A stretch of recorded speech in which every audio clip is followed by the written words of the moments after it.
안녕하세요. 이강래입니다. 오늘이 벌써 유튜브 3회차입니다. 처음 시작할 때 막막하던 것이 하다 보니까 벌써 3회차가 됐습니다. 오늘 또 오선진 씨 함께 주셨습니다. 반갑습니다. 네, 반갑습니다. 네, 오늘도 함께한 오선진입니다. 저도 후보님도 3회차라 저희 둘 사이에도 잠깐 어색함은 없는 것 같습니다. 오늘 주제가 그런데요, 어렵습니다. 네, 지방 소멸에 대응하는 우리의 자세인데요. 이건 아무래도 현장에 계신 분을 모셔서 말씀을 듣는 게 좋으실 것 같아요. 그래서 오늘 초대 손님을 또 한 분 모셨다고요? 예, 그렇습니다. 우리 강병규 선생님 오셨습니다. 네, 어서 오십시오. 네, 스태프분들도 박수로. 네, 반갑습니다. 저는 남원 그 산내에 기촌에서 살고 있는 강병규입니다. 네. 그 산에서 내려오셔서 그런가요? 자연을 닮은 넉넉함, 푸근한 인상이 아주 마음이 따뜻해지는데 제가 방송 전에 사전 조사를 조금 해봤습니다. 아, 그래요? 네. 보니까 길섭 갤러리 대표로 또 활동을 하고 계시더라고요. 네. 네. 그곳은 어떤 곳인지요? 제가 사실은 이 지리산과 인연이 된 거는 취미로 지리산 사진을 하는 아마추어 작가였어요. 그래서 이제 저희는 이제 지리산에 들어와 사는 게 꿈이죠. 근데 워낙 태생이 이제 시골이었다 보니까 지리산에서 이렇게 조만한 갤러리와 또 좀 경관 농업 뭐 이런 걸 통해서 한번 살아보고 싶다 이런 꿈을 가지고 내려와 살게 됐습니다. 그래 아주 좋은 곳에 내려와서 나름대로 안 쫓겨나고 잘 살고 있습니다. 네, 모습 뵈니까요, 잘 적응하고 계신 것 같아요. 네, 고맙습니다. 네. 제가 우리 강 선생님을 뵌 지가 벌써 꽤 오래됐는데 귀촌한 지 10년 넘으신 거죠? 네, 대략 한 14년 지나고 한 15년째 정도 접어드는 것 같습니다. 네. 어찌됐건 그동안에 이제 어려움도 많으셨을 텐데 귀촌하신 분들이 겪고 계시는 가장 어려운 문제들은 어떤 게 있을까요? 아무래도 크게 한 두 가지 정도로 생각되는 것 같아요. 하나는 이제 먹고 사는 문제하고 또 이제 주거 문제가 이제 상당히 좀 어렵죠. 그래. 지금 많이 이제 고령화되면서 어떻게 보면 또 집들이 좀 생기기도 하지만 또 우리가 새로 귀촌하는 분들이 그걸 적극적으로 좀 활용하고 같이 이용할 수 있는 그러한 저기는 기회는 좀 줄어들고 있거든요. 그래서 그 두 가지, 특히 이 주거 문제 이 부분들에 대한 젊은 사람들의 고민이 가장 크죠. 네, 먹고 사는 문제, 주거 문제라고 말씀을 하시는데요. 알고 계셨나요? 예, 알고 있습니다. 네. 그 주거 문제는 특히 산래의 경우에는 지리산의 특성상 전체 면적의 90%가 이 산이어서 네, 그렇죠. 굉장히 주거 공간이 협소할 수밖에 없어서 이 문제를 풀려고 그러면 남원시 소유의 이 부지를 뭔가 LH나 이런 공공기관을 이용해서 일단 개발을 해서 이거를 좀 더 저렴한 방식으로 공급을 한다거나 그런 뭔가 이렇게 이 사회주택 개념 이런 접근이 필요한 게 아닌가 하는 생각을 갖습니다. 네. 잠깐 언급을 하긴 해주셨는데요. 그러면 우리 후보님께서 생각하시는 구체적인 계획이나 또 구체적이진 않더라도 문제를 해소할 계획 같은 게 있으신가요? 지금 이제 안고 있는 제일 큰 문제는 지방 소멸인 것 같습니다. 지방 소멸이라는 말이 이제 드디어 나오기도 했고, 제가 듣기로는 2019년도에 한국고용정보원에서 소멸 지수를 발표를 했는데 그 소멸 지수는 65세 이상 대비 20, 30대의 비율입니다.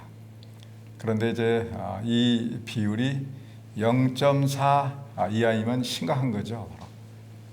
그런데 이제 제가 듣기로는 아마 가장 낮은 도가 전라남도인 것 같습니다. 그리고 이제 그 다음이 경상북도고, 그 다음이 이제 전라북도인 것 같습니다. 그리고 이제 전라북도 중에서도 임실의 경우에는 아마 2.05 정도로 이렇게 알고 있고, 남원과 순창도 굉장히 심각한 것으로 그렇게 알고 있습니다. 따라서 이제 이 부분에 해결하려고 하면 결과적으로는 인구를 늘리는 일이고, 그 중에서 젊은 사람들을 늘리는 일인데, 인구 변동과 관련된 부분은 잘 아시는 것처럼 출생과 사망, 그리고 이제 전입과 전출 그런 거 아니겠습니까? 그런데 이제 초고령화 사회에 이르고 농촌의 경우에는 노인들이 많으시기 때문에 사망 비율은 높을 수밖에 없고 20, 30대의 비중이 적다 보니까 이제 출생은 극히 적은 거죠. 뭐 심한 경우에 일개면에 출생 신고를 하나도 못한 년도 있고 많아야 뭐 10명 다 네. 미만인 그런 경우가 있다라는 말씀드립니다. 그다음에 이제 전출의 경우에는 대부분 경우에 제일 큰 부분이 교육입니다. 교육과 일자리 부분이어서 전출을 막는 게 이제 중요하고 또 그다음에 전입을 늘리는 게 이제 중요하겠죠. 그러니까 전입을 늘리려고 하면 아까 말씀하셨던 이제 주거 문제랄지 일자리 문제랄지 이런 것들이 굉장히 중요한 과제가 될 수밖에 없다는 말씀드리고 또 이제 교육입니다. 교육 기회 이런 것들을 많이 주고하게 되면 나아질 게 아닌가 생각을 갖습니다. 이제 지방 소멸을 막기 위해서 이런저런 이 사회학적 개념들이 많이 등장을 하고 있는 것 같습니다. 이제 그 중에서 아까 제가 말씀드렸던 사회주택 개념도 있고 또 도시 지역에서 적응해 보려고 하는 사회 혁신 파크도 있고 또 그 밖에 이제 농촌 지역에서는 농촌 맞춤형 사회 문화 혁신 타운이라는 그런 개념들을 지금 도입하고 있는데 아직은 시범적인 그런 개념이 아닌가 생각 같습니다. 우리 강 선생님 잘 아시는 것처럼 지리산 나름대로 또 지리산 이 대안을 갖고 있지 않습니까? 지리산에서는 한번 말씀을 해봐 주시죠. 네, 그러게요. 이제 저도 내려와서 한 14, 15년 정도 이렇게 살면서 느끼는 건데요. 사실은 이게 소멸된다는 거에는 공감을 하지만 그럴수록 저는 이 농촌이 더 가능성이 있다고 보거든요. 그래서 앞으로 어떻게 우리가 이걸 잘 하느냐에 따라서 이 농촌에서의 삶이 훨씬 더 만족스러울 수 있다라는 그런 생각을 갖습니다. 그래서 이제 저는 그런 생각을 좀 했어요. 이제 일자리들이 좀 많이 생겨야 되는데 이게 지금의 이제 농업 구조로는 일자리가 생기기가 참 어렵거든요. 이제 그렇다면은 우리가 이제 이 농지들을 좀 우리 젊은 사람들이 싸게 이렇게 장기간 임차를 해서 정말 이 환경을 생각하는 농업 또 이제 뭐 유기농이나 어떤 자연 친화 이런 농업 또 경관농 이런 것을 통해서 이제 해갈 수 있는 기회들이 사실은 많이 있습니다. 다만 그게 이제 법적 제도적으로 좀 가능하게끔 이제 행정이나 정치권에서 좀 뒷받침을 해주면 좋지 않겠나는 이런 생각을 살면서 좀 느꼈고요. 또 하나는 이 아무래도 개인들이 무언가 이렇게 자생력을 가져가기는 참 어렵거든요. 그래서 사회적 기업이나 마을 기업을 좀 농촌에서 활성화시킬 수 있도록 좀 뒷받침이 돼주고 지원이 돼주면 나름대로 그 농촌을 좀 의미 있게 또 크게 갖고 나가면서 젊은 일자리를 창출할 수 있는 계기들이 되거든요. 그래 이런 것들이 좀 됐으면 좋겠다. 그래서 뭐 유럽의 그런 농촌들처럼 젊은이들이 모여서 조합을 만들어서 매장도 만들고 또 큰 농장도 이렇게 가꾸고 또 이 꽃을 이용한 경관농업도 하고 그러면서 체험도 하고 농촌 관광도 하고 이러한 것들 특히 이제 우리 지리산 주변에는 자연 여건이 너무 좋잖아요. 특히 임실 쪽에 가면은 또 거기에도 아주 좋은 곳들이 있고 또 순창에 가면은 그 강천산을 중심으로 해서 굉장히 아름다운 그런 곳들이 있거든요. 그래 그러한 그 자연 경관 그리고 옛날부터 이렇게 내려오던 문화 경관을 이제 같이 이렇게 활성화해서 지금까지 생각했던 그런 농산물만 생산하는 농업 말고 좀 경관과 문화와 어떤 체험, 농촌 관광 이것까지 연계되는 그러한 농촌 상품을 생산할 수 있으면 일자리 창출이 참 잘 될 수 있을 거다 가능성이 있다라고 보여지고 그런 게 제도적으로나 정치권에서 좀 많이 해주면 좋겠다 이런 생각을 또 했고요. 아무래도 노인 문제가 또 아주 심각합니다. 그래 그 어르신들이 고생하시며 사시잖아요 시골에서. 근데 이제 마지막에 이제 돌아가시기 전에 나는 내 동네에서 살다 죽고 싶다 이런 게 누구나 가지고 있는 생각들이에요. 그래서 그런 분들의 어떤 그 마을에서 뭐 마을 사람들이 케어해주는 그 속에서 좀 돌아가실 수 있는 그러한 여건들을 한번 고민 한번 해보고 그러한 걸 우리 사회적 기업이나 마을 기업들이 좀 이렇게 같이 수행할 수 있도록 좀 지원하고 하는 요 두 가지 정도가 잘 되면 훨씬 더 농촌에서의 삶의 만족도를 좀 느낄 수 있지 않겠는가 이런 생각을 좀 해보거든요. 현장의 얘기를 날것으로 지금 들으셨는데요. 해주실 얘기가 제가 좀 몇 말씀이 있으실 것 가지 같아요. 말씀을 드려보면 이제 우리 강 선생님 말씀에 전적으로 공감을 하고요. 남원에서 정치를 한 사람으로서 이제 지리산 쪽을 보면서 느끼는 것은 이제 첫 번째는 공동체에 관련된 부분입니다.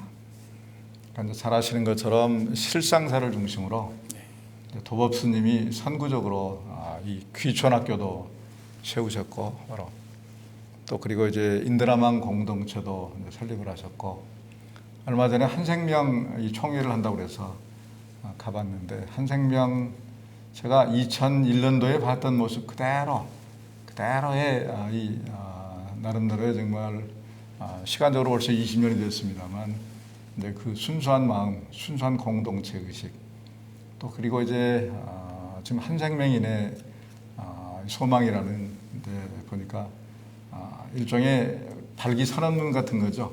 읽어봤습니다. 읽어봤는데 정말 이제 불교에서 지향하는 이 연기 사상을 바탕으로 한 공동체를 이상적인 공동체를 염두에 두고 그거를 구현하기 위한 길을 가겠다는 생각 때문에 이제 공동체 의식을 함양하고 이제 그런 속에서 뭔가 나름대로 귀촌한 분들 함께 공동 생활할 수 있는 정신적 토양도 만들어주는 굉장히 좋은 역할을 하고 있다는 것도 같고요.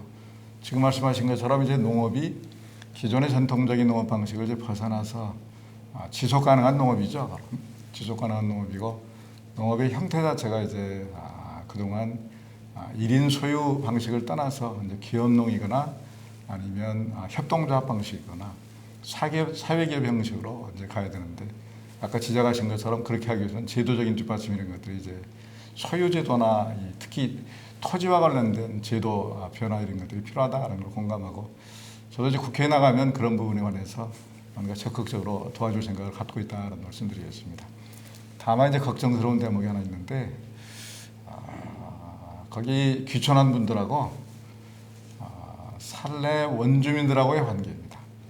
산내 원주민들하고 이제 사실은 같이 잘 어우러서 뭔가 이 하나로 유기적인 공동체로 잘 갔으면 좋겠는데 어떤 면에서는 이제 그런 부분에 관련된 부분은 서로가 서로에 대해서 좀 더 이해하고 더 많은 소통이 필요하고 그리고 서로 입장에 대한 역지사지하는 태도도 필요하고 이제 그럴 필요성이 있지 않나 하는 생각을 했습니다. 그래서 저도 정치하는 사람으로서 뭔가 이제 그런 부분에 관련해서 제가 매개체 역할도 하고 또 경우에 따라서는 메신저 역할도 하고 하나로 이 귀촌한 분들만의 이 공동체가 아니라 원래 이제 산내에 사셨던 지리산에 원래 거주했던 분들하고 하나가 될 수 있는 그런 길을 열어보는 게 굉장히 중요하겠다는 생각을 가지고 있습니다. 네. 오늘 우리 길섭 갤러리의 대표님 강병규 대표님의 말씀도 들어보고요. 또 의원님의 말씀을 들어보니까 사실 오늘 지방 소멸이라는 어렵고 무거운 어렵죠. 주제였잖아요. 그렇죠. 그런데 두 분 말씀을 통해서 지역의 활로를 찾아가는 많은 내용은 아니었지만 그래도 저희가 모색할 수 있는 유익한 시간이었던 것 같습니다. 농촌에 계신 분들 또 귀촌하신 분들에게 아마 오늘 이 유튜브 방송을 들으시면 큰 도움이 되지 않을까라는 생각이 들고요. 그리고 앞서서 우리 후보님께서 임실에 대한 숫자를 말씀하실 때 이 부분 좀 정정을 좀 하고 가야 되지 않을까 싶어요. 네. 2.05%라고 아까 말씀을 해주신 것 같은데, 네, 0.205%. 0.205. 잘못됐습니다. 원숭이도 나무에서 떨어지실 때가 있으신 것 같습니다. 틀렸습니다. 아니 그런데 제가 말씀을 들으면서 느낀 게 아니 정말 이 정도는 되셔야 한 지역을 책임지시고 의정 활동을 하시지 않나라는 생각이 듭니다. 사전에 저희가 사실 준비하고 이렇게 짜고 치는 게 아니거든요. 증문즉설처럼 바로바로 이렇게 질문 드리고 하시는데도 불구하고 늘 이렇게 우리 임실, 남원, 순창 지역 분들을 생각하시다 보니까 머릿속에 다 고민의 흔적이 있으셔서 오늘 말씀으로 다 표현을 해주신 것 같습니다. 오늘 직접 또 우리 후보님 만나 뵈신 10여 년 만에 지금 뵈신 거라면서요. 그래서 제가 이 자리에 나오면서도 늘 이제 하고 싶었던 이야기들이 있어요. 아까도 말씀드렸지만 정말 지금 농촌이 어렵거든요. 어려운데 사실은 가장 가능성이 많은 곳이 또 이 농촌이에요. 그래 이것을 그래 이제 농촌의 그 어려움 뭐 이런 것들을 한번 말씀드리고 이게 좀 잘 되셔서 네. 우리 농촌에 정말 새로운 활력소를 만들어 줄 수 있는 계기가 됐으면 좋겠다. 이제 이런 생각 때문에 이제 여기 참석을 하게 됐는데 뭐 재미있고 유익했던 것 같아요. 그리고 또 네. 통상적으로 정치하시는 분들이 농촌에 대해서 잘 생각을 많이 안 하고 계시잖아요. 네. 근데 근데 오늘 말씀 들어보니까 아니죠. 직접 말씀을 나눠봤더니 아니 제가 생각했던 거랑은 전혀 다르게 깊은 이해를 가지고 계신 그 모습을 볼 수 있어서 좋았고 뭐 하여튼 잘해 주시기를 저는 감사합니다. 바랍니다. 네, 뭐 화답 한번 해주시죠. 네, 네, 오늘 뭐 이 정도로 또 유튜브의 특성상 길면 또 이게 안 되거든요. 그래서 아시죠? 네, 구독 눌러주시고요, 좋아요도 눌러주시면 좋으실 것 같습니다. 저희 다 함께 인사하면서 마무리하도록 하겠습니다. 오늘 함께 해주셔서 고맙습니다. 감사합니다.